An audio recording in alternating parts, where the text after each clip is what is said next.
welcome to HumanityWins.net. Please read the important disclaimer on your screen. All of the content provided is for entertainment purposes only. It should not be taken as medical or legal advice. Please contact your doctor or lawyer if you require such advice. Thank you. The show starts right now. Hello, welcome to this episode of HumanityWins.net. We have another time Tony, my friend Tony from Mexico, from Sayulita, from heaven. Basically, Tony, you're living the life. We envy you all. Okay, so we have news. Tony has decided to start his own channel on BitChute. It's called The White Pill Perspective. The link is going to be in the show notes, so no need to stress about that. You can click it directly and go and subscribe if it's your cup of tea. Of course, you decide. You're watching, you decide. But we wanted to share this to our audience so Tony himself can explain to us what he's going to be posting there. Right now, you have, Tony, if I remember correctly, 4 or 5 videos, short videos, basically explaining. It's a very interesting take, in my opinion. Of course, I'm biased because I like you, you're my friend. Okay, it's not going to be necessarily, but I'm going to try to be objective. It's a very interesting perspective of current world events. And you are explaining how on your father's channel on YouTube, that is still existing. And by the way, in the show notes, I'm going to post the link as well to your father's channel on BitChute with 281 videos. Videos were from what, only 2016, 2017, 2018, stuff like that, and they seem like they are valid today. This is amazing stuff. So that tells us this is all an agenda, this is all a narrative, this is a rinse and repeat. Okay, so without further ado, Tony, if you want to explain us about your new channel, The White Pill Perspective. Sure, Alex. Well, thanks so much for having me on and letting me share that idea with you.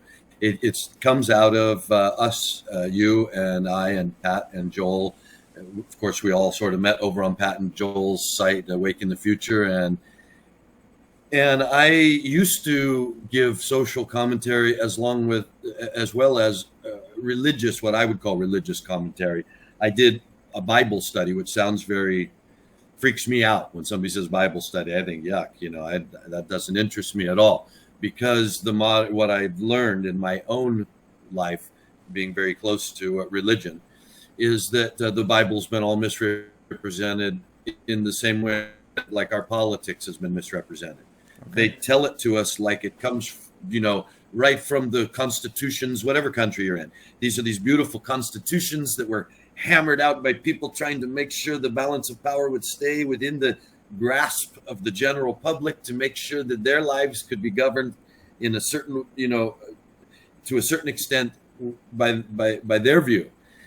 And of course, that doesn't happen anywhere, but it's said everywhere. Everywhere it's said that we govern ourselves, and it's the people and the parliaments and all, especially in Western countries. Of course, in theocracies, they're doing it for the good of the people, under God, for the good of the people. So everybody's doing it for the good of the people, and yet none of the people ever wind up with any good. So it shows how transparently false the political story is versus what they actually do. They say one thing, but they do something else.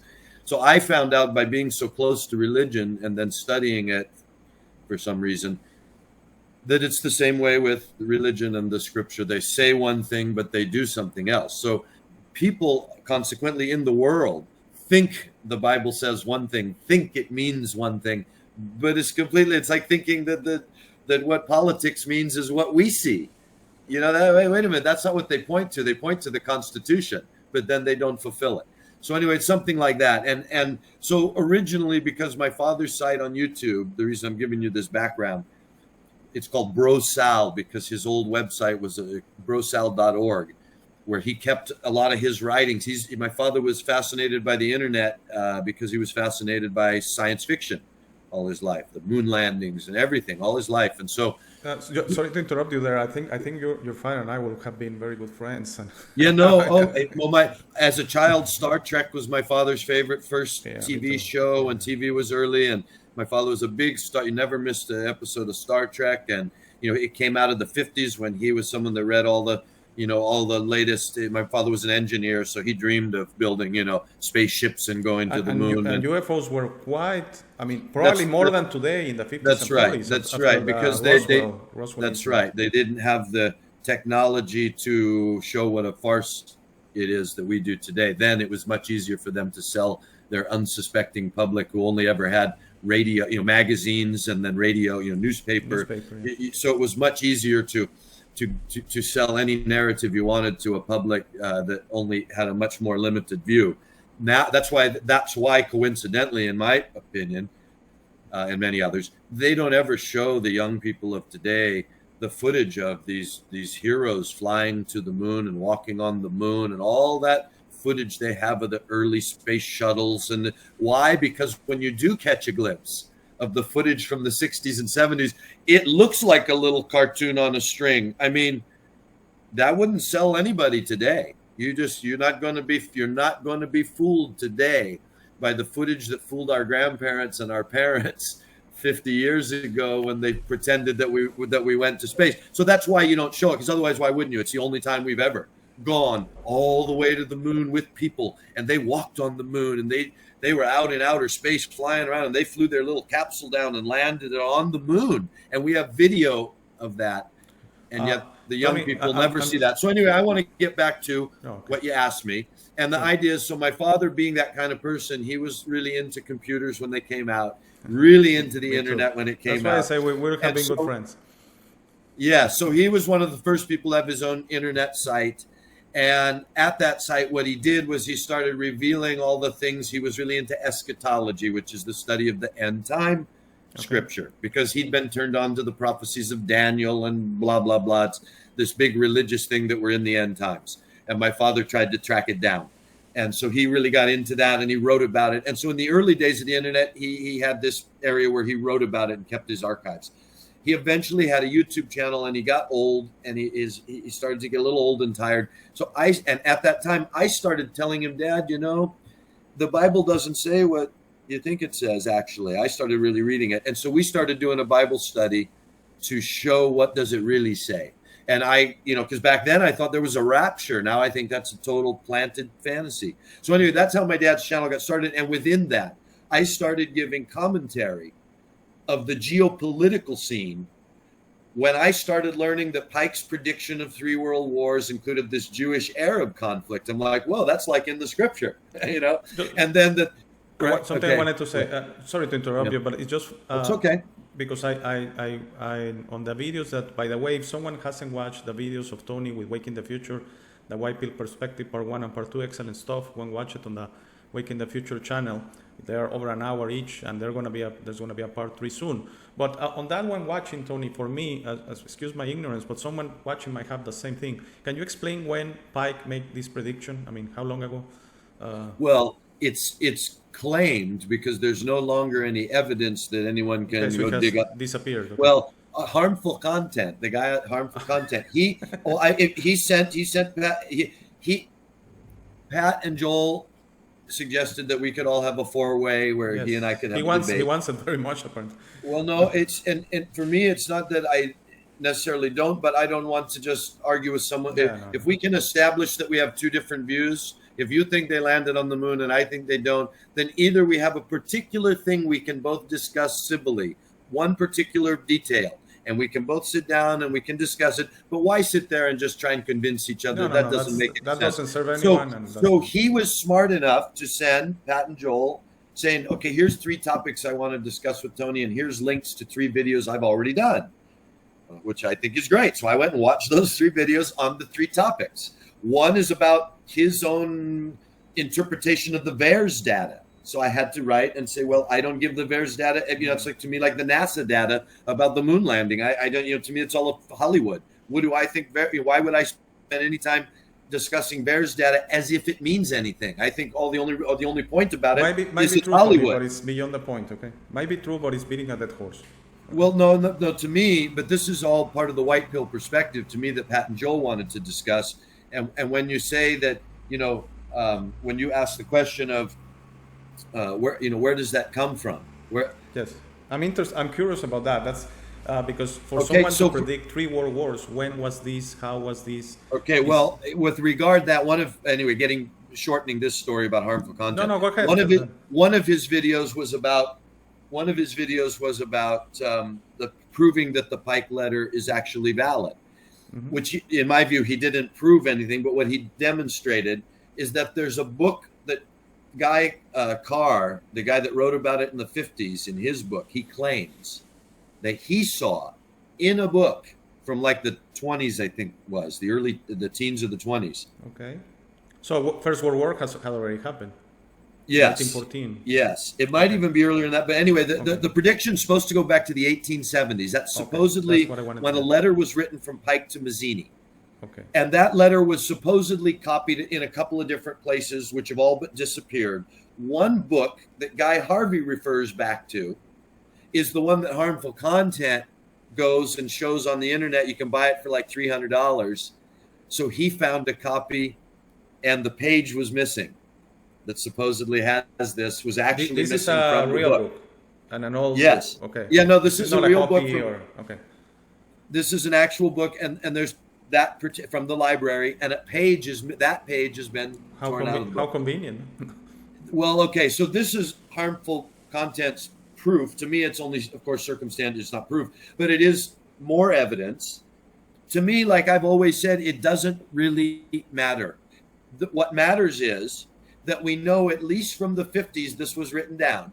So even if it's after World War I and shortly after World War II, and it's framing it all in this format, it's someone that's framing it when Israel's just been made a state in 48. So it's framing it at a time right after World War II. Israel's just been made a state, and this Guy Harvey book is framing it as a long-term plan to pit Israel against the Arabs in this grand war that also brings in the Christians and the atheists.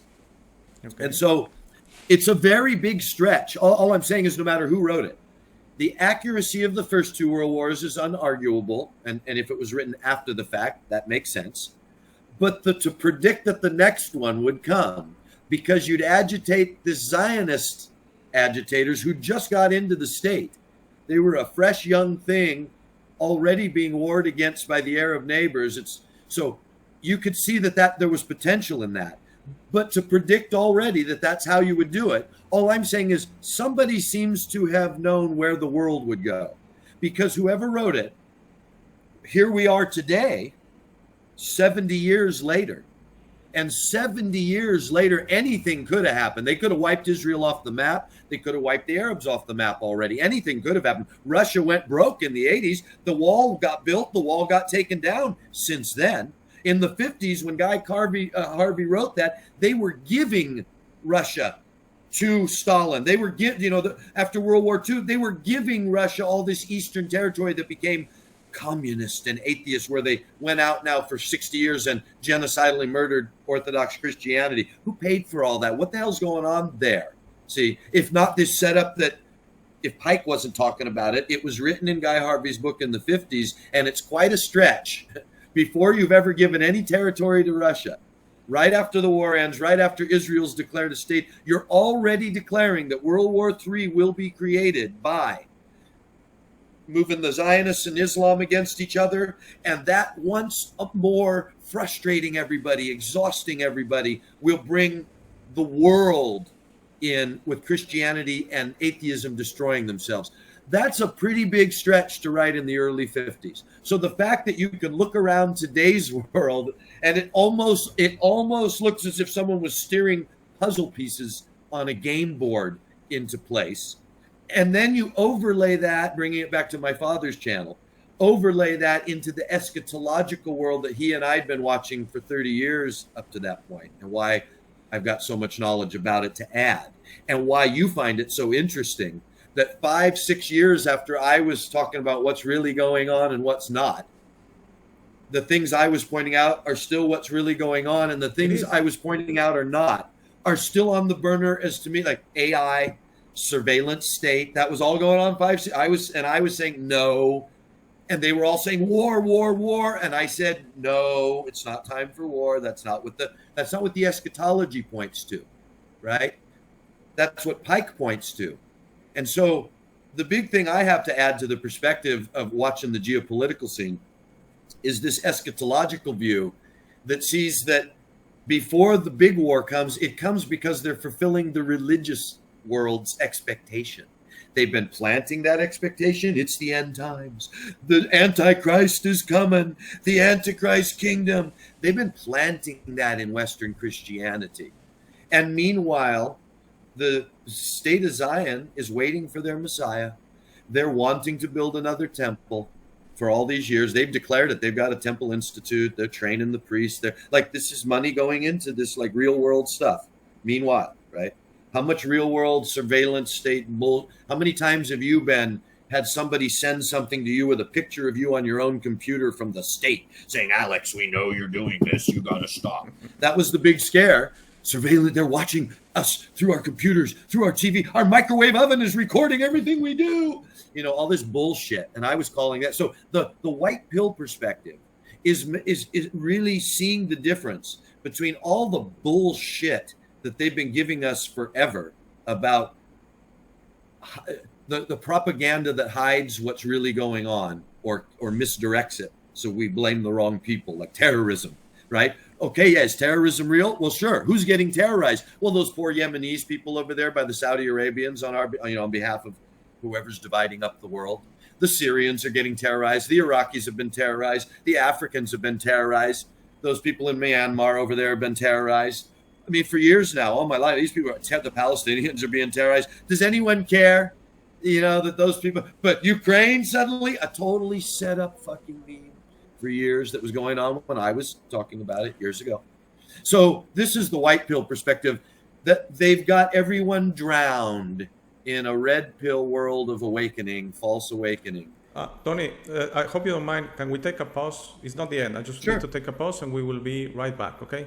We're not a professional studio. I'm doing this at my work office, and someone is knocking in my door now several times, so I need to see what's going on. I'll be back in a couple of minutes, Tony, and for everyone watching, we'll be immediately back because this is a stop in the recording. Okay, so we're back from the pause. Sorry about that. Again, this is not Alex Jones Productions. This is just two guys. So no harm done. Tony, I'm gonna sorry to cut your train of thought, but you were talking about this whole story about Pike and how he was predicting the Third World War. You don't see too much, from what I gather, too much importance on the first two world wars because they could be after the fact. They could be a little bit easier to predict. I guess if we were living in the 30s.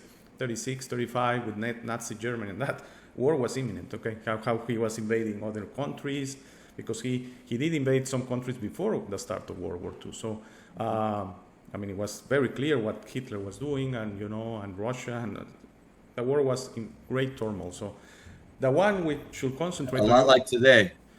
Yes, but it's a different thing. In my personal humble opinion, it's just my truth, my one opinion of billions. So it's not really important.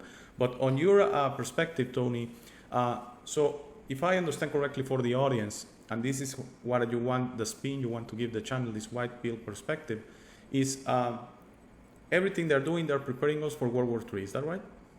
Well, and this is why, in a way, yes. But what I'm doing originally with these first videos is I'm trying to, and you helped me save, my father's channel full of all these commentaries. There were 281 over there, and my father passed away last year, and so I have no way to access that administrator anymore, not without great effort at this point.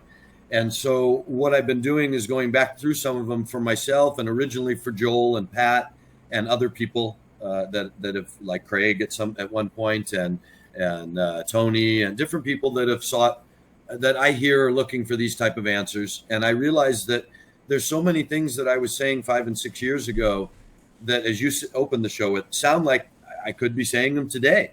In fact, what I find it even more interesting to relate it to the fact that it was 5 and 6 years ago, because it gives an even more profound perspective on today. It's not just guessing about today, but guessing about it today 5 years ago, and seeing that here we are 5 years later, and wow, the guess was pretty solid. We're still, for me, I'm still on that same track. The big question for me has always been timing.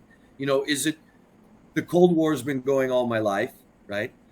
But what you had just said about World War I and World War II, they don't matter to me in the sense of proving that Pike, like whether Pike's letter was written by Pike or not written by Pike, whether it's authentic, whether it was somebody in the intelligence community, gave it to William Guy Carr. Hey, this is what's coming in the future. You could write that in one of your fictional books. like they do with the James Bond stuff, to put futuristic, in other words, this is going to be 50 years away. So who gives a shit that it's in some fictional book about devils and angels and Guy Carr talking about apocalyptic stuff that's not for until another generation or two. So who cares? To me, who cares about where it comes from? The fact that, okay, World War I did in fact do that. It did in fact create this fascism. Out of World War I came fascism, and it started creating a something that could go against Christianity. It started creating that parody of atheist against Christianity. Started killing Christians from the beginning. As soon as the Bolshevik Revolution started, and from the next 60 years, all they did was murder Christians and Christianity for some reason.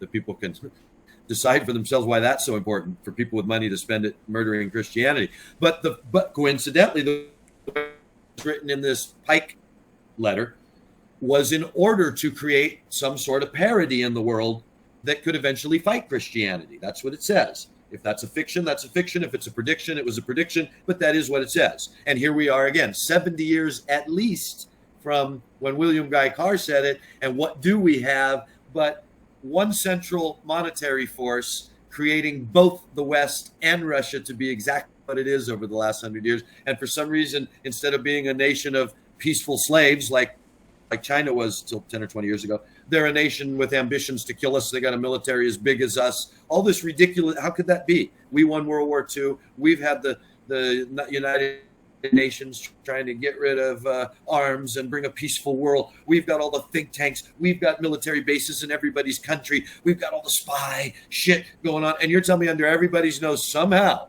little broke Russia has been able to build up in since the wall came down in like 30 years ago. And I was talking about this 25 years ago, 25 years ago, we were told they were broke. We drove them broke with our stupid Reaganomics. We're building space weapons. We drove them broke. This was this mainstream narrative. That's why the wall had to come down. Soviet Union had to collapse because they were broke. They couldn't afford to keep it up. We won. Yay, blue team. And what happened? All the industrialists that we were told and commercial interest went over there and just ate Russia up like a Wall Street, gang rape. They went over there and just, financially gang raped Russia. So we were told that by 1990, the people were freezing in the streets in the winter, didn't have enough food in the summer. They were relying on aid from people like us. Because I remember thinking, we're sending aid to Russia, the one that was trying to bomb us when I was a kid and start nuclear war and kill everyone in the world. And now we're sending them aid to eat in the 90s. And here we are 30 years later, they got a military as big as us. And that's not on purpose, huh? That's not to fulfill something like the Pike strategy or to bring everybody to war, huh? So when you look at the fact that since the UN 70 years ago, almost 75 now, has been in place bringing everyone to peace and the deproliferation of weapons, we've got nothing but weapons in the world. They're everywhere. We have hostility everywhere. We have nuclear problems everywhere with people threatening to make nuclear war, like India and Pakistan, that both have nukes and are right next to each other. So you're telling me this is an accidental world. So all I'm saying is, at the white pill perspective, I'm watching for three things, and I have been for many years. I'm watching for this universal coin that they're going to go to, this digital money, because that's the way you control everyone, and the people in control, that's what they use as money. So they're going to go to a digital money source at some point. That's why they've been introducing it for the last 20 years. But who knows when? Okay, and depopulation, of course. I think that this whole red pill false awakening bullshit they're giving everybody now, telling them all this truth about so many things, is to keep them busy, because what's coming is some depopulation events that will take their mind off that. And all the real digital future is meant to go toward a much smaller population.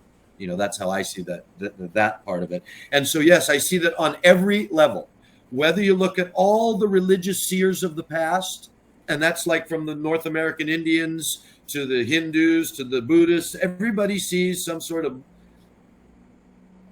fiery, cosmic, cataclysmic change for humanity. Then you have the Pike supposed prediction where they're going to bring all these people to war on purpose. Then you can see in history that since they got the central bank in place 100 years ago in 1914, what have they done? 3 wars on purpose. That's why I say whether those are pikes written about before or after, the truth is they were on purpose. They did do those things that are written about in the Pike letter, whether that was written about afterward to verify, here's why we did it.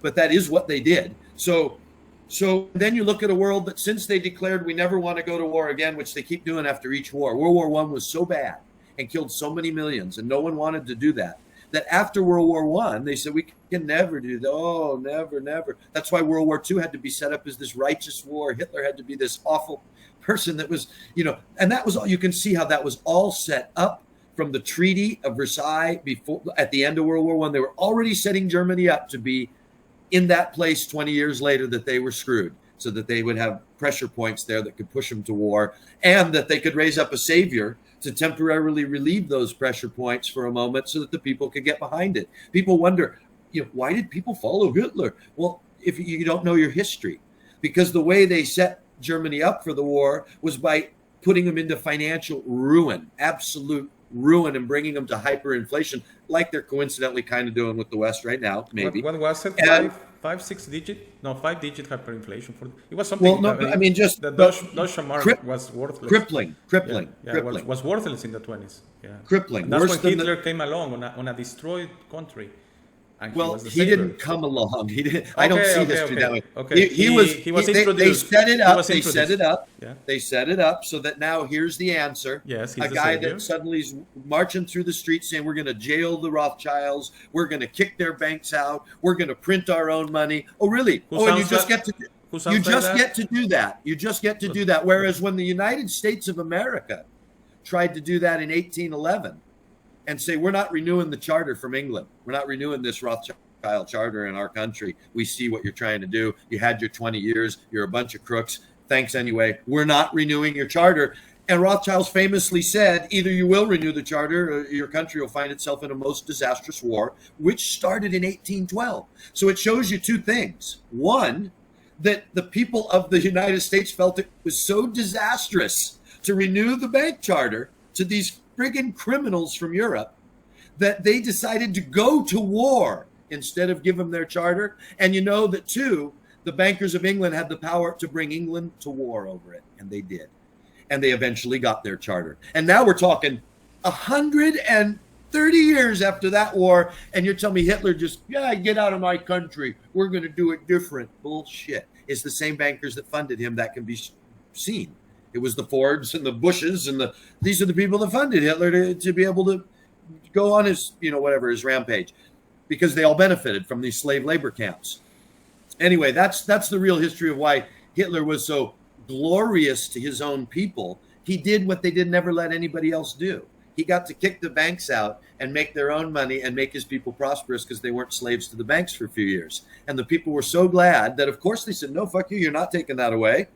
And so, yes, we'll go to war. So I believe German people in the 1930s, 20s, 40s loved Hitler. Some people say that there were victims.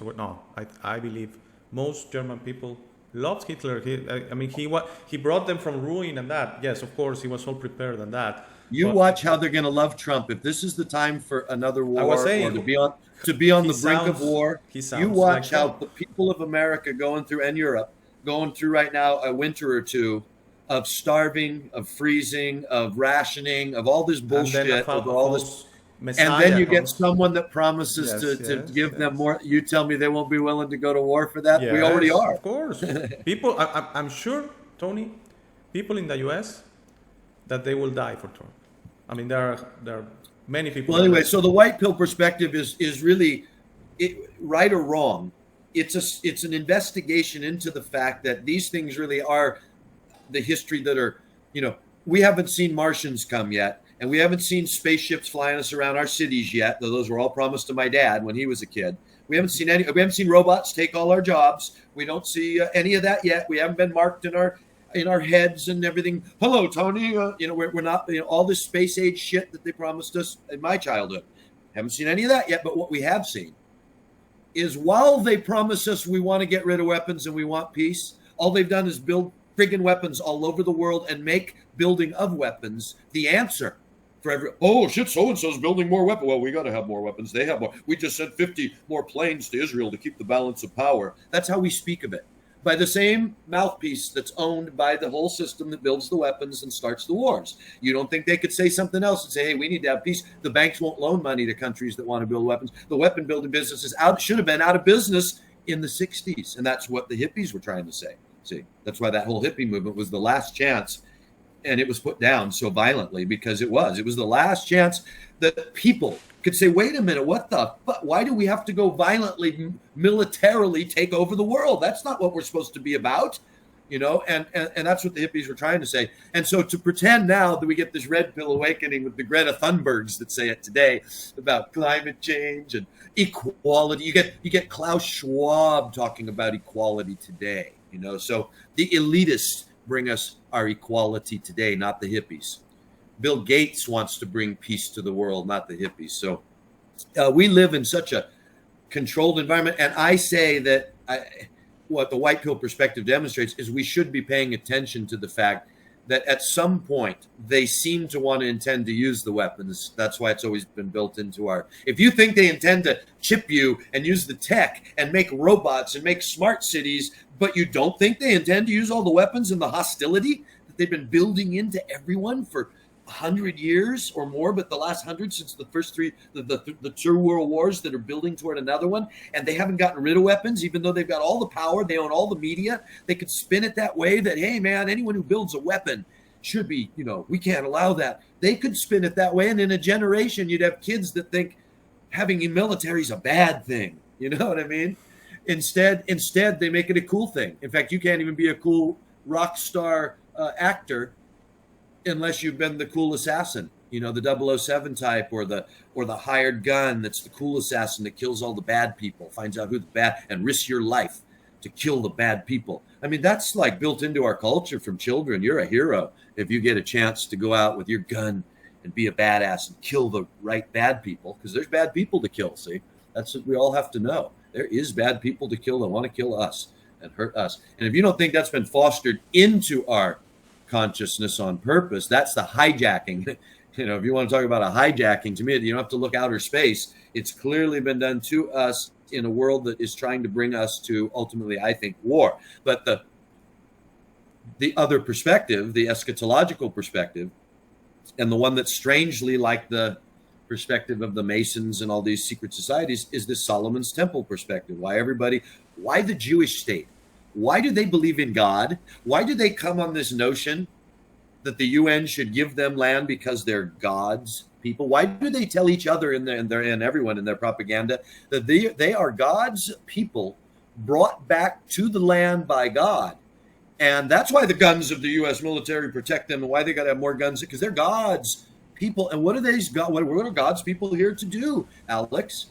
God's people are officially, God's people, I'll tell you what, they're officially, because you don't know. You don't know. No, I want to just make a question. If they're God's people, okay, what are you and I? No, I'm saying this is the narrative. No, I know. I've already argued. According to the narrative, are we lesser? We are not. As far as I'm concerned, I prove by what people claim is the scriptures that they cannot be God's people. They don't qualify by their nature, by their character. They're not God's people. No, but their claim is, and the claim of the United States of America that puts the guns behind anybody in the world to say they're not, they are God's people brought back to the land. And what are they trying to do there? Rebuild the temple so their Messiah can come, because that's the problem. Since the Romans destroyed their temple in 70 AD and they got scattered all over the world, as their prophet said, as God said in the scripture would happen. It did happen, but it also says in the scripture that at some point, God himself will bring them back to that land, and they will be a blessing to all people, and they will never again leave that land, and they'll be ruled over by their God forever. And they're claiming that that's what they're there to do. And to do that, they got to build a temple, Alex. Okay, but one question, Tony, because you're a scholar in scripture, okay? You have read it, investigated for years. The scripture says that God is gonna. Yeah. Yes, it says. Yeah, of course. This is what the whole Old Testament prophecies are based on, that this is the reconciliation. See, what I see is that these mystery school occultists esoteric understanding people who read all the scriptures and see them all in an allegorical way and the Kabbalah and all this stuff. This is what they're into on a spiritual level. The ones that aren't pure materialists, which most of them I don't think are not pure materialists, they've seen all the evidence, near-death experience, out-of-body. You know, there's just too much evidence. There's something else. Plato knew there was. I mean, everybody seemed. The Egyptians knew there was a reason to embalm your body for the afterlife. Somebody. So anyway, there's just too much evidence that there's more than strict materialism. So even the people that run the world believe in something more. They just don't believe in a God floating around outer space with a son called Jesus that's going to come again and do anything. Right? That can't be true. But they see something much deeper going on, and they're trying to free the world into seeing what's real, which to them is a personal journey. Kind of like what you say. That's why I say what you say is you come to the scriptural conclusion of love, but you talk all the new age talk of personal ego fulfillment, ego journey, rather than something going on that we're a part of and can't separate from, no matter what our ego wants to do, no matter what black hole we want to climb into. We're part of something. And so the scripture of all people claims to put some framework on what is this something where all our spirit that's embodied here is involved in. The Jewish one puts it in this very specific path that there's very specific people. It doesn't talk about what the Chinese people will do. It talks about what these Hebrews, this house of Israel, these people that are going to follow Moses and this covenant and these temples that are going to be built. Do you realize that these writings go back? I mean, who built these fucking temples and why? I mean, what do the writings have to do with the temples? You mean the temples were just built by somebody else and the writings are coincidental? So anyway, coming down through this history is this idea that eventually they will worship at their temple the way they were meant to, and they will be God's people, and they will be a blessing, and blah, blah, blah. That's what they're supposedly there to do, and why they're justified in this military resistance of all these bad, evil people around them that would keep them from being this wonderful blessing that God promised they would be. People don't realize, what do you think is the fuck going on over there in the Middle East, if not that story on a blue pill, surface level, Fox News, CNN, Al Jazeera, Israeli Prime News? What do you think the mainstream story is in Israel about why they're there and why Iran is fighting them? You know, why doesn't Iran want them there? Because Iran says, hey, wait a minute, that's bullshit. You're, like I said, I'm with Iran. Hey, you're not those people. You're not the children of God brought back by God to be a blessing. You're these European military motherfuckers being brought in by the bankers of England to take over that territory. Everybody can see that. I mean, who funded them? The Balfour Declaration, where does that come from? England in 1917. Who's been running England for 150 years by then? Rothschilds, right? I mean, come on.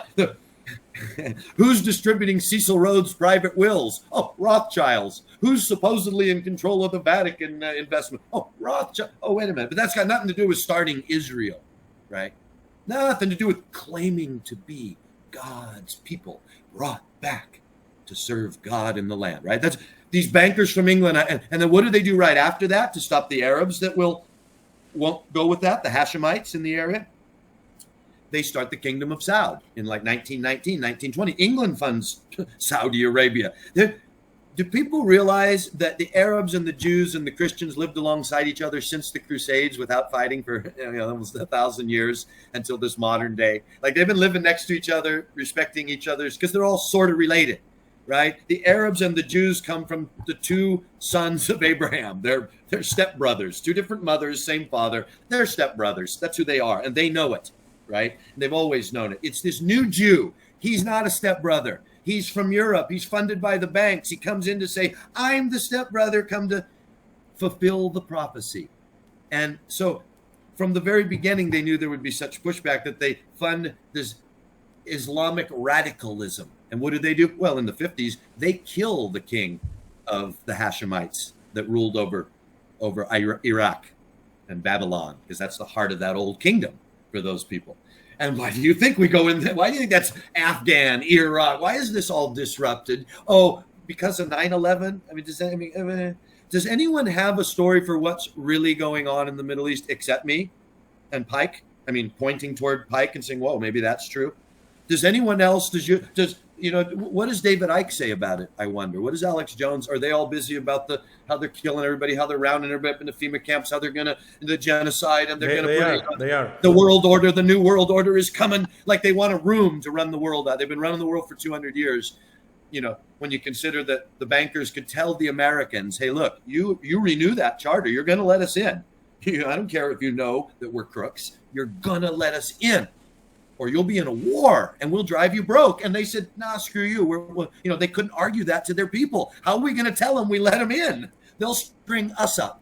We have to tell them, no, we're going to war. Okay. They went to war in 1812, but you're telling me these people aren't in control of it. Well, Carol Quigley wrote about it in the 60s, these bankers that take people in and out of heads of countries and do what they want with the economic system. So this whole globalism fantasy is like they want a room somewhere to put on the door. We run the world like it's a cartoon. See, that's why our movies are the way they are, because they need the stupid masses who they consider stupid and misled, because they mislead them, to think like sheep, to think like children. And so they give them their news like children. They give them their movies like children. Everything's a cartoon, a bad guy and a good guy, and everything's so easily identifiable. Nothing's to be thought through. And they give them their science as children, and they give them their medical system as children. Thank you. And everything is you have to look up. You cannot look straight.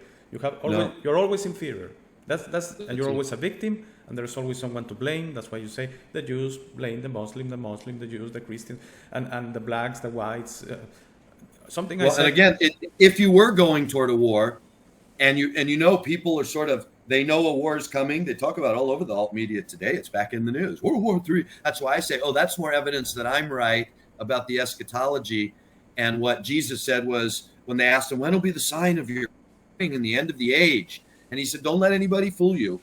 I mean, that's the phrase. Don't let anybody fool you. You're bound to hear of wars and rumors of wars, famines and pestilence and earthquakes in different places. Don't be alarmed. This is just the beginning. The end is not yet. So the end you're asking about, and the end they're asking about is when they get handed over in Jerusalem, and all the death and destruction of Jerusalem. See, what he's saying is so I've been saying for years, the end is that they're not going to go to, this is like the Cold War to me. It's all propaganda, but it's setting up for a war.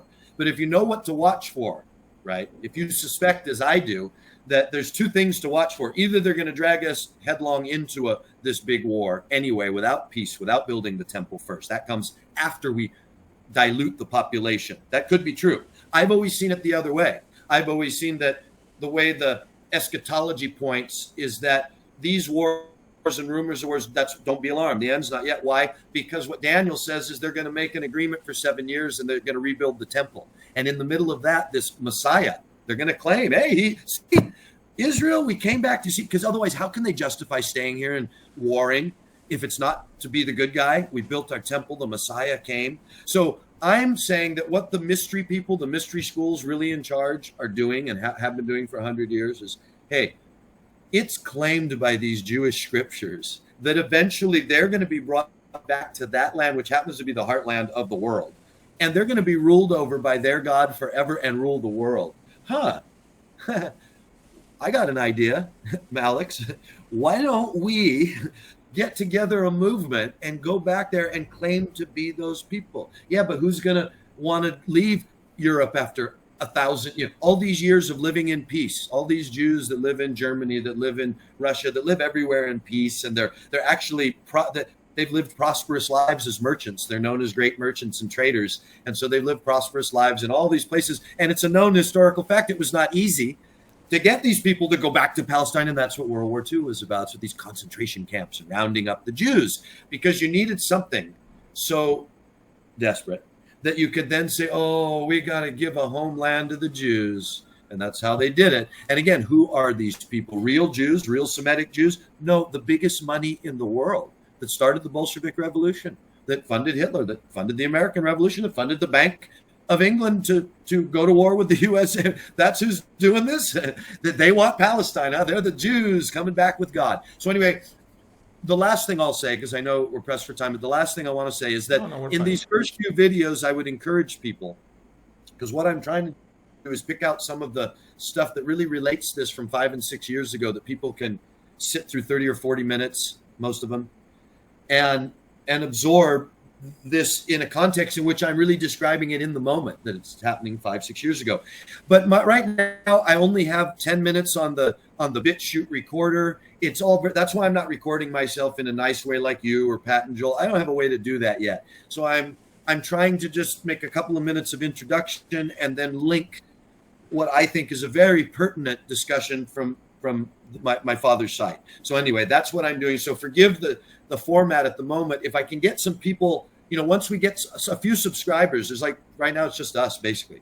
But if we had 20 subscribers, I'll start doing stuff every week in which I take on my, the headlines of the week, whatever's going on. I'll give it my perspective again, like I'm doing in these other videos. So something I want to clarify, Tony, for everyone watching, you're going to find that Tony has decided to disable the comments, but you share your email at the end of every video. So you want to have a conversation with Tony, the email, which I'm not going to post because it's a little bit more personal, but you can find it at the end of Tony's videos. That's the way you want to go, and I don't blame you, okay? Because that's a great point, Alex. Sorry for you guys. I never did put it yet in the description box, but I do say I say it anyway. So, but I will. I'll start adding it in the description box. Yes, I prefer that people who really want to get in a discussion, even to tell me they disagree, want to argue about something. I'm really happy to do that with intelligent people who have something, especially to teach me. I love to learn anything about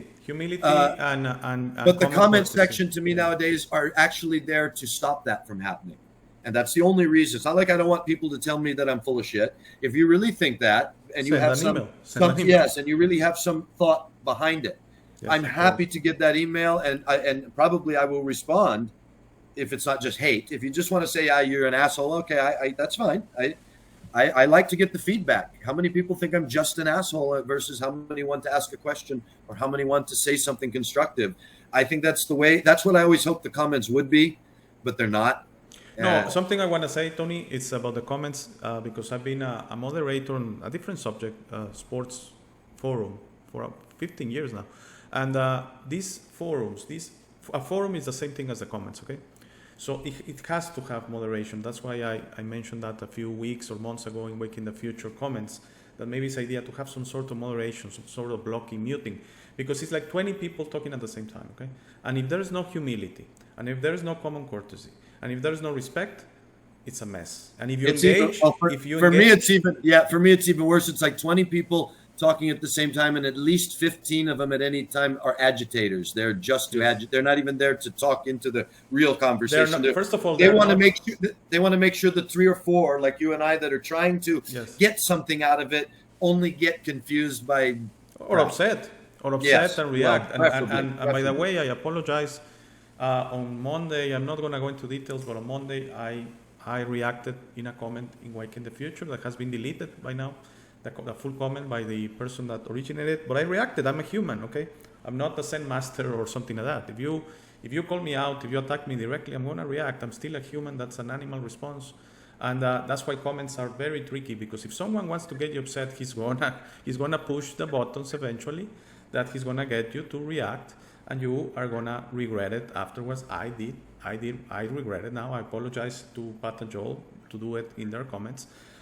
Because that's the problem with comments. And Tony has made a decision at this time, and I totally agree, which is disabling the comments and engaging on private conversations. And if you're humble, if you're respectful, and if you have something meaningful to share with Tony, do it.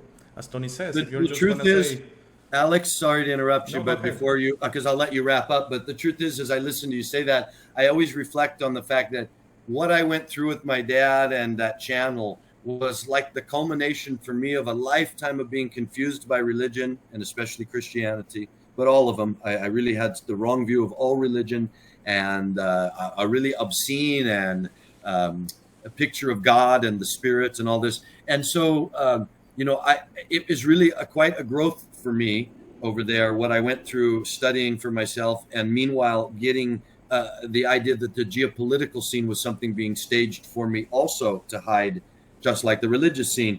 And so I feel that what I have to offer over there is such a focused bit of well understood perspective that it's more And that's why I feel even just to listen, it's great for audio if you're driving or something. It's something to absorb for yourself, not to necessarily, it's not a debate. It's not like I'm saying, well, are the jabs hurting or aren't they? Let's see.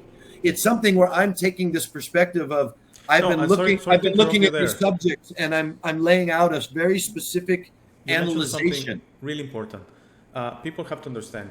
Personally, Tony and I think Joel and Pat from Waking the Future are not engaging anymore, for example, in the VAERS data or whatever. Oh, it's because 20,000 have been dying. Okay, 10,000 children die in Africa every day for hundreds of years. Okay, so if we are going to be upset about human being dying, let's be real here, okay? Yeah. So whatever is going on, yes, I'm not saying no one is dying. I'm saying, in a way, we have to understand they want us to feel this way. They want you to feel that rage to them. Okay, it's very important for them. And that's how I have a different take than you, that I think this is an energy thing. They want us to keep us low. It's very important for them, Tony. It's very important. Well, no, we agree, but that low to me is specific. They want hostility. That's why the comment. Yes, rage, that's violence. Why the comment. They want you to say, fuck you, system, fuck that's you, Fauci. They want you, everyone. And punch them, and you have them. You and Craig the other, see, they. Yeah, okay, you said it now. I wanted to kind of keep it, yes, I had an issue with Craig. No, but they want to stimulate that. Me and Craig, everybody. And I can't even count the amount of times I've regretted the way that I've been pushed in the past on the internet. And that's why I'm not trying to be a prude and short-sighted and think for the people that think, oh, the comments, I remember when they were very important to me, but they're not anymore because I don't see them constructive any longer. And as I say, in my own white pill perspective site, I feel like what I'm offering to people is something that nobody's talking about as a perspective that they can then clue into their own vision.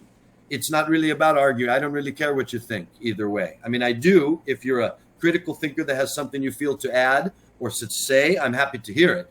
But I'm not in that level where I'm trying to sort out, find something. I found something, and I've been following it for many years, and it seems to keep coming true. My big question today is, how many years away? Is this all part of another Cold War to push it another 10 years? Or are they finally bringing people? And I think the COVID is a clue.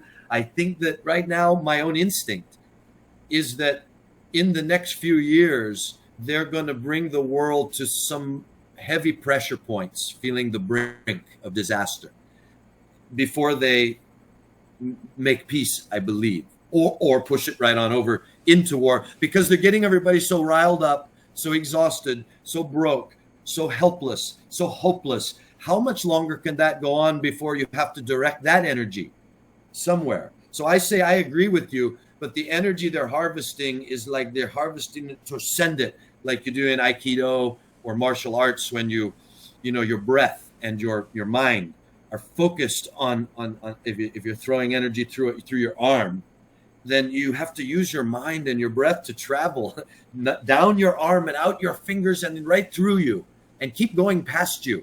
That way, when my hand hits you, you're lucky if my hand doesn't go through you, because my mind isn't thinking about hitting you. My mind is just thinking about this energy that I've harnessed from the whole universe, and I'm just going to send it right through you. See, and so I say in your vocabulary, this energy harnessing is for this deeper purpose that's on this esoteric level, like the mystery schools or occult, and not the one they talk about on the red pill world of internet either. I'm talking about the people that hide from, that use all that propaganda to really hide who they are and what they're doing and what they really believe. What temples do they really go to? You think they go to their temple and go like this to each other? I think that they laugh. They get to laugh whenever they see that. The people that really know what all that means, and know what's really going on. Okay, Tony. I think that's there for them to laugh at, and the rest of us to chase our tails like silly animals. Yeah. So we wanted to do like an hour, and we're right there. So I don't know if you have any final thoughts. So basically, just to summarize, Tony has started a channel. You can find it on the show notes. Tony has also his dad's channel on YouTube that for now has 281 videos. It's not going to grow anymore. As you said, it's like a historic archive, but it's very good stuff because I went through them as I was downloading them. And so basically, there's these two things. If you're still on YouTube, you might want to subscribe to your dad's, whoever is watching, to your dad's channel. because there's a lot of stuff, interesting stuff. It's valid today, as I said. It's amazing. It's like predictive. Yeah. It's like, Sorry, Alex. Sorry, Alex. One more time, I'll interrupt you. To make it easier, this is the point right now. What I'm doing, since there's 281 videos, and people might go, well, which, I'm choosing ones right now to introduce on my BitChute channel. Okay. So that to make it easier on the people that maybe are just being introduced. No, it's a good way. Want. Just include the link to YouTube on the show notes. Well, that's fine. Yeah. Well, yeah, on my BitChute now, all it is a few minutes of me introducing, and then a link to the YouTube particular video that is helping people to see this perspective of the World War III on that geopolitical. If you're interested in the Bible study or any of this other stuff, yes, please just go to my father's YouTube channel, and all 281 videos are there with the title and a little graphic cover, so you get an idea of what it's about. But on the BitChute channel, I'm simply taking the ones from there that I think are pertinent right now, and I'm starting that as the basis of the new discussion. Yeah, and right now, Tony, as he already explained, he's doing 10 minutes maximum, because that's as you are growing, you are gonna, of course, improve it and find other ways. And I'm sure it's gonna be. We all start, and it's. If I see my first video on this one, it's you find ways to improve it. It's as you go. So right now, I've seen your videos. They're very interesting. They're very short, which is something I'm trying to do myself, because what I notice, I'm from some comments, people right now, audiences prefer short stuff. So 10 minutes, 15 minutes, 20 minutes, 25 minutes, stuff like that. This interview, there was so much information. And by the way, I do a little production that I speed it up. I already shared this, 15%. So it's basically unnoticeable. It looks like the same original one, but it's 50% less time wasted. Not wasted, nice. invested by. Well, Alex, those videos I'm doing on BitChute, they're only short because I'm introducing a link to the longer video that I think is pertinent. See, that's what I'm trying to say is I haven't started giving commentary yet because I don't have a real way to do it or anyone listening. So what I'm trying to do right now is introduce people to the specific videos from my father's channel that will bring you into this white pill conversation of looking at the world the way I'm looking at it. So you won't get anything from the 5 minutes except to go below and click the button to the video that's like 30, 40 minutes. And then you'll get something maybe you've never heard before, and we can just start to clarify, Tony. How will you explain the white pill perspective? What does it mean? It means seeing, for me, what it means. Yeah, for you. And I just coined the phrase as something to capture my thoughts in an idea. I wrote a paper for for Pat and Joel. Originally, that was my idea. I was trying to think, how do I help these guys get a grip on what they're seeing right now? As I see them every week going through this, everything's a lie, everything's propaganda, nothing's true. And I'm seeing that, and I'm thinking, okay, they're going toward that despair that I call the black pill, where you realize there's just nowhere to turn, nothing's true. You're not going to find truth on the internet, and this idea. And so the white pill perspective for me is when you've investigated enough of this whole world to have a perspective beyond the one they're trying to sell you. It's like watching a movie and seeing the movie as propaganda instead of following the story and buying into the characters they're selling you. When I watch any movie now, it's funny, I just see the characterizations, the programming that's going on for my hero to be one way, my villain to be another way, me to react to certain people in the crowd and under certain circumstances, and how that's all dumbed down and makes people such stupid audiences. Like that's what they have to assume. They set you have to assume you are just a stupid moron to buy these characters that they present to us. So that, to me, the white pill perspective is realizing that all that show out there is a show, and it's meant to elicit feelings. It's meant to harvest our energy into this negative, hostile, ready to go to war energy. It's meant to confuse us into a state of, not jumping at straws because we're so scared we can't find any truth. I think that's a lot what's behind this jab thing. They made it such a big deal for people that people can really believe in it. They don't have to believe in something real far away, black ops or something. Jab thing is their aunt or their uncle or their friend. Oh, I know somebody. Oh God, isn't it awful? It's almost like the green climate change warriors. You can become an anti-vax warrior, and it gives your life some meaning, and it gives you a place to focus all this very unsure energy that they've created over the last few years of this supposed red pill awakening, which I say has been a red pill mindfuck, purposeful confusion. So the white pill is something to see beyond it, not necessarily to have the answer, but to search for an answer that you know includes all of that being staged for you to try and keep you from something that isn't so obvious, that everybody isn't talking about. You know, like I said, like 100-year plan to go in there in Jerusalem, claim to be God's people, claim that you're there to build a temple and be a blessing, and claim that the Antichrist has come, and then go to war with the whole world. Oh. Well, as we wind down here, I'm gonna just give you my thoughts on that.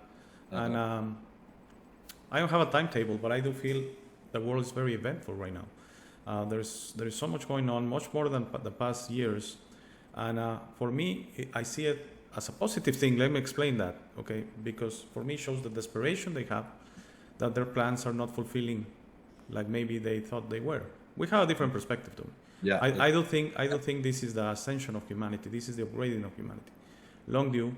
Well, the beauty is, Alex, and this is, again, why I say it's very important, this history, this archive that I have, because we'll know as time goes by. In other words, my grandfather, you don't have to speculate whether my grandfather got more for his 8-hour day's pay than the person today doing the same job. You don't have to speculate about that. You can look at the same two people doing the same two jobs. My grandfather bought a new car every couple of years. He's a fisherman. He bought a new car every couple of years, owned a home, raised his kids. His wife didn't work. His wife, they eventually bought their own grocery store with the money he saved being a fisherman. His own, at the time, high-tech grocery store with frozen food. This is in like the 40s. So no, if you look at it objectively, historically, you can track whether you're right or I'm right or neither of us are right or who's right.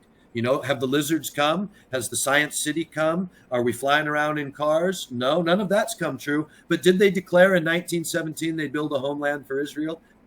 Okay, that came true, right? we are gonna have to agree to disagree. No worries. That's the good thing, and that's when I want to share. This is very important. You see, you can have disagreements. It's very difficult. You're gonna find a person that thinks like you. I think that only person is you yourself. So the important thing is I embrace Tony's ideas. I mean, I consider them valid. I make them go to my brain through my heart, especially through my heart. But at the end, I don't have to agree completely on everything he says. He has very valid points and it's very interesting. Of course, I'm gonna consume your channel, and I'm already have the notifications for every new video and that. And if you had comments, I will comment on every video like I do with Pat and Joel. What I want to share with the audience is this is not a one-size-fits-all thing. You're gonna find that you're gonna get a piece from Tony, maybe. Luckily, I hope you honor me. If you get a piece from here, from this channel, you might get a piece from Pat and Joel. Who knows? You might get a piece from Alex Jones. I don't know. I'm no one to judge. Okay, I don't know. I don't have the solutions for you. I've been asked privately in emails. Okay, what's gonna happen? What should I do? Follow your heart. That's my only advice. Follow your heart. If your heart tells you Tony is right and there's something there, then that's that for you, and that you have to respect it. That's the most important signal you can get. Some call it intuition. I say follow your heart, because for me, intuition is a little bit more a primal thing, more from the body. I think following your heart is more from your spirit, and there's an infinite amount of wisdom in your spirit that my message is tap into that strength. And by the way, I just want to clarify, Tony, maybe my message is confusing. It's not about the ego, okay? Because the ego for me is a whole different thing. Telling you get strong yourself is not you be the king of the hill. You be, and everyone has to work for you. No, we're all equal. Just be strong, because some people don't look into themselves and they're out there demanding energy. And there was one person, I'm not going to say the name, that off camera we were talking about. I think that's a primal example of someone that is out there sucking energy, okay? Because he's not looking into himself. Like, he's beautiful. We're all beautiful, and we all have a beautiful story, and we're all capable of that, not more than self-love, but that discovery of love that comes from the Father. We all have the same Father. I'm totally sure about that. Jews, Muslims, we all come from the same place.